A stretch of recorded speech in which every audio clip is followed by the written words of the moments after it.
વિનોદમાં દક્ષિણ ગુજરાત યુનિવર્સિટી દ્વારા અત્યાર સુધીમાં ડિજિલોકર પર 1.6 લાખ અપાર આઈડી અપલોડ કર્યા છે।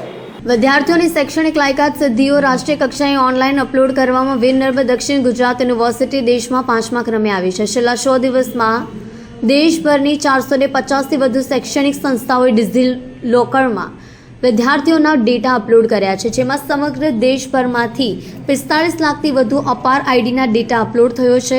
આ મામલે સુરતની વીર નર્મદ દક્ષિણ ગુજરાત યુનિવર્સિટીએ છેલ્લા 100 દિવસમાં 1.6 લાખ અપાર આઈડી અપલોડ કર્યા છે। ઉલ્લેખનીય છે કે યુજીસી દ્વારા અપાર આઈડીના ડેટા અપલોડ કરવા માટે છેલ્લી તારીખ 31 ડિસેમ્બર આપી છે। ત્યારબાદ કોઈપણ યુનિવર્સિટી ડિજિલોકરમાં અપાર આઈડીના ડેટા અપલોડ કરી શકશે નહીં। પ્રણામ।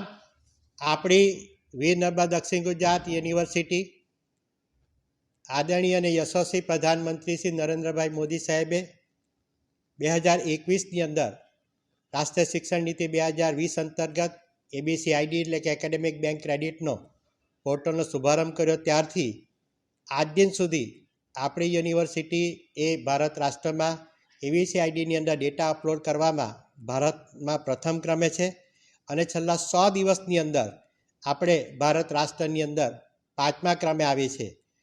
આ સિદ્ધિ જે છે એના સાચા યશના જો ભાગીદાર હોય તો આપણા 7 જિલ્લામાં આવેલા ટ્રાઇબલ બેલ્ટના વિદ્યાર્થીઓ કે તેઓએ આ ડિજિટલ ક્રાંતિનો અને ભારત રાષ્ટ્રની જે ડિજિટલ ક્રાંતિનો સ્વીકાર કરીને તેની અંદર તેઓએ સૌથી વધારે આઈડી બનાવવામાં મદદ કરી છે। આ ઉપરાંત અમારા તમામ ટેકનિકલ ટીમ અને શૈક્ષણિક પરિવાર અને સાથે 7 જિલ્લાના આદરણીય કલેક્ટરશ્રી, આદરણીય જિલ્લા શિક્ષણ અધિકારી અને તમામ એની ટીમ અને તમામ પોસ્ટ ઓફિસોએ આ ડિજિટલ લોકર અને એની સાથે એકેડેમિક બેંક ક્રેડિટ આઈડી બનાવવાનો આ શ્રેય આપણી યુનિવર્સિટીને પ્રાપ્ત થયું છે।